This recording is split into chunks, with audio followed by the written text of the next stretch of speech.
to just between us. You're leading experts on toothpaste. 9 out of 10 dentists agree. And the last one, he doesn't have any teeth.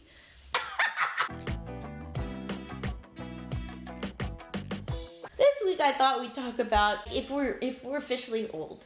Okay, but here's the thing. We look quite young. Really? I think there's a difference between, yes, I think we look very young. And I think there's... Once I hit 30, people stopped telling me I looked young. For my entire life, oh, you look so young, you look so young. And then once I was 30, people were like, oh, yeah, that's your age. You don't look 34 to me. Thank you. Not at all. I think, again, it's a privilege to get old. Yes. I'm really loving the gray hair coming in. I can't wait for that to, like, be a full thing. Because I think, you know, transition-wise, I never got to be a twink. So now I'm sort of barreling towards otter or daddy. You know what I mean? Is that your natural hair color? Yes. It's very dark. It's really nice. Thank you. Did I tell you this whole fight I had with my mom? No? Okay, my hair is dark brown, if not, like, black. Yeah, like it's really dark. Thank you. My mom, when I was born, my hair was black, but whatever. And then my mom goes, like, on Thanksgiving, she was like, is that your natural hair color? And I said, yes. And she said, no, it's not. And I said, yes, it is. There's no yes, it is. She said, oh, it's too dark. That's not your natural hair color. It's very dark. It must be, you've colored it. No, I haven't. You're my mother. This is my natural hair color. I feel like sometimes natural hair color changes. Yeah, maybe, I don't know. Maybe testosterone's making it dark or changing the texture. I don't know. I don't know. But, like, yeah, it's my hair. Well, I've dyed it my whole life, pretty much. Right. But, like, yeah, it's the natural hair color is very dark. Well, that's lovely. I dye my hair to make it dark. Oh, thanks. I think we are middle. Mid.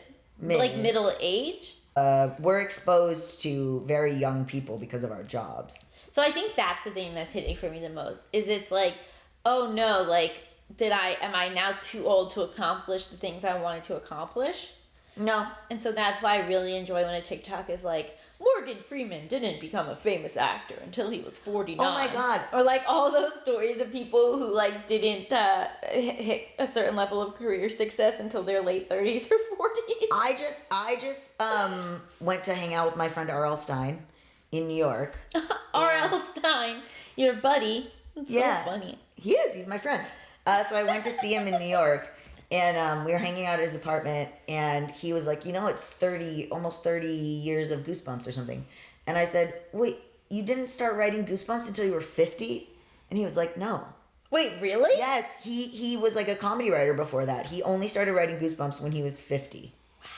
Or 49, he'll say. But yeah, like, he that was the thing he's known for. Yeah, that's what I'm really banking on. I don't feel old because I don't feel resentment towards the younger generation, and I really try not to, but I also just don't feel it. Like, the idea of, like, oh, Gen Z thinks this, or they're too busy doing this, or they, you know, whatever their slang is, blah, blah, blah. I'm not pressed about it. Like, I'm just sort of like, yeah, okay. Yeah, like, I think about it, and, like, I don't want to be younger. Like, I like my life the most that it is now. Yeah. Of my lives that I've had in a lot of ways. Well, Yeah. I guess it was really cool when we were, like, pretty famous. That was pretty cool. Yeah. But I wasn't that happy at the time. Yeah, we weren't happy. But now if I went back, I'd be like, this is the best. Yeah, but that's hindsight. Hindsight's 2020. But I do feel a sense of, like, am I running out of time? So not so much that I feel old, or that even, like, when I look in the mirror, I look old. I just am like, am I running out of time to do the things that I want to do? Interesting. Well, the things that I want to do, I don't think there are, like, careers. Like, obviously there's career stuff I want to do and I'm doing. But, like, I'm like, is it too late for me to go to a beach and sit there? Or is it too late for me to, like, backpack through Asia? Oh, okay. That makes more sense than just going on a basic No. beach I vacation. mean, like to Italy or something. Like, I am always working on stuff and I don't have any money other than I put it towards, like, projects. So I haven't done a lot of, like, traveling. Yeah. I know. I think about that a lot. Like, my parents, like, took me to a lot of places when we were growing up. And, like, unless something really changes in my financial situation, I won't be able to do the same thing for my kids. Yeah. But then it's like, well, most people didn't do that. It's fine. No. We went on, I mean, there's a lot of America to explore.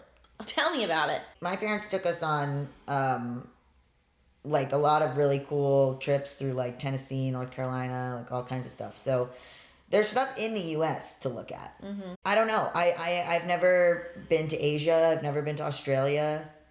But I'm also like, well, but how would I and when am I? Blah, blah, blah. Is that sort of the type of thing that then you get to like 80 and you're like, why didn't I do it? Well, Nothing how important matters. does it feel to you to go?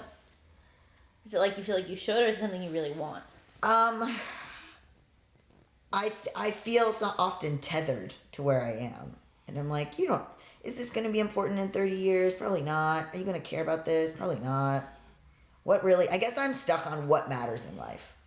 Yes. What really matters? That is the great question that When I think many of us are struggling with. Or just like when I'm older, what am I going to wish I did? Am I going to be like, oh, I'm so glad that I worked on all these scripts? Or am I going to be like, you should have gone to Portugal and learned basket weaving? Are they big on that in Portugal? No, I just made it up. I have to say Lisbon was one of the coolest places I've ever been. Well, fucking hell, man. So that's what I'm saying. Why don't you start a little savings account Yeah. for a trip? Yeah. And then like every week you put $20 in it. Yeah. Or you put whatever, and then you have a plan that you're gonna go on a trip. And you don't need to be the world's most traveled person. Sure. But in the next few years, make it a goal to leave the country for like a week or two. Yeah. By myself, go to New Zealand, visit the Shire. Well, I bet there's people that would go with you. You're like, not me, but other people. That's why I feel like I want to make my movie. Because I'm like, what am I doing? Who cares? Like, you're going to die. Just make the things you want to make. Because I, like, oscillate between, I'm so old, I have to do stuff. Versus, like, that thing where it's like, I'm like, well, we're all going to die, so who cares? And then it's like, okay, but if you live to 85, you'll have 50 more years left, ostensibly. Yeah. That's 50 years of trying to be like, maybe I need to get out of this debt I'm in. You know what I mean? Yeah, I think it is hard. I wrote about it on my Substack. Like, how much am I supposed to be living for the now, and how much am I supposed to be protecting the future? Sometimes in my mind all day, I just repeat, this is so bad. And let me know if this is relatable. Sometimes I'm just like going about stuff and doing stuff, and the whole time in my mind, I'm just saying, what am I doing? What am I doing? What am I going to do? What am I doing? What am I going to do? What am I doing? What am I going to do? Over and over again. I think maybe it's like about seeing life as phases, which is something I've been doing. So like right now, maybe you're in a phase where you're going to get this movie done and you're living for that. And when the movie's wrapped, maybe you take a day job and like get some savings. Like the guy I dated in my early 20s, he would like work really hard for a while and then not work. And then work really hard and then not work. Yeah. And so like maybe that's like a kind of approach for you. Yeah. Where like so you can feel like you're both enjoying and being responsible. Definitely after this movie, I'll probably try to get a job. I think like having a plan can help alleviate some of those things. So like right now I'm about the movie, I'm doing the movie, I'm taking the risks, but after the movie I'm gonna get a more stable job. Yeah. Yeah. Because life is long, and I don't know, what if you get not hit by a bus? I will say, I always say on Bad with Money, my other show, what if you got hit by a bus? And then I had a listener write in to be like, okay, so my husband actually did get hit by a bus, and he was fine, but we now think like, well, we should probably do all the stuff we want. And I was like, okay, but on my way here, I got rear-ended on my way here one time, and I got $900 out of that, which was very cool. And then I almost got rear-ended again on the way here by a FedEx truck. Today? Yes, and I thought, you could have really sued. I could have really sued. America's fucked. If you're watching this outside of America, imagine how excited I am to get hit by a FedEx truck. Because my first thought was, that would have been money. I'm just worried to die. I don't want to die. And so I'm worried that my time is running out and soon I'll have to face death. Okay, but here's the question. When you die, it's like you're already dead, so this is all irrelevant. No, but I'm very worried about the moment I know that I'm dying. Oh, well... And that I will be very upset. Yeah, but for like 3 seconds, and then you're dead. Who knows what kind of death I'm going to have? That's true. That's the problem. You don't know. I could have a very long, painful death. Right, that's what I'm worried about, yeah. Me too. I'm worried about the moments before. But if I just die, cool. No, I want to keep going. I want to be a spirit. Did I tell you my accountant took a look at everything for my 2024 taxes and was like, oh, yikes. Not because of anything I did, because of, Oh, cut off that. no, I can keep it. I don't care. He literally wrote live and learn. And he doesn't have any emotions.